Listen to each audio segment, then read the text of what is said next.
If you've watched the last video about problems like this, you'll recall that the first step is going to be to draw our triangle in a specific quadrant. This time they're asking us to draw the triangle between 270 degrees and 360 degrees. Well, that must be describing quadrant 4 down here. And again, if you need some refreshers, go back and watch the last video. I talk a little bit more about that. So in quadrant 4, I'll draw my right triangle. It's going to come off the origin and then connect straight to the x-axis. Always to the x-axis, never to the y-axis, and I'll put theta in there. The next part of this then is going to be to label the two sides of the triangle.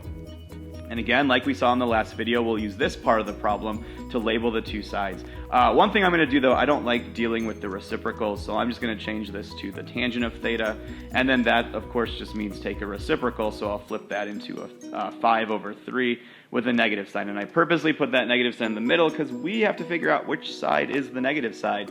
Tangent, the TOA part of SOHCAHTOA, stands for the opposite over the adjacent. So one of those numbers is negative, but not both of them, but one of them is. So let's go ahead and label those, first of all, 5 and 3, and then we'll figure out which one's negative. So 5, there's my opposite side. My adjacent side is going to be 3.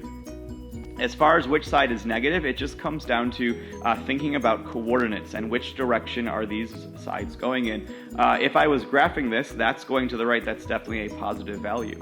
However, this side is going down. In terms of coordinates, that's a negative value, and so I'm going to put the negative on that 5. Okay, and it does matter it does matter where that negative goes, so make sure you're thinking about it. Basically, any side going to the left, as we discussed in the last video, or any side going down is going to have a negative sign on it. Alright, so my triangle is drawn. Let's go ahead and find that missing side just like we did last time. It's the hypotenuse that's missing this time. So I'll call it x again, but you can call it whatever you want to call it. 3 squared plus, now notice I'm using parentheses. Like I said in the last video, you should always use parentheses. But if that number is negative, it especially is going to matter.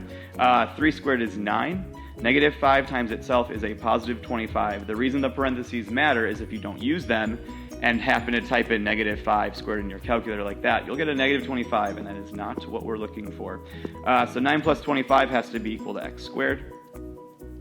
I'll add those together and get 34 is x squared, and so when I take the square root, I don't want decimals, so I'm going to leave that as the square root of 34. Now I do want you to go ahead and try to break that down and simplify it. Look for those pairs always. 34 doesn't, so I'll save you the trouble of doing that, but try that when you're doing your homework. So my missing side is then the square root of 34.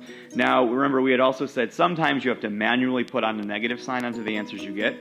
Hypotenuse can never be negative. So if you're ever finding hypotenuse, it's never going to be negative. It's always going to be a positive value.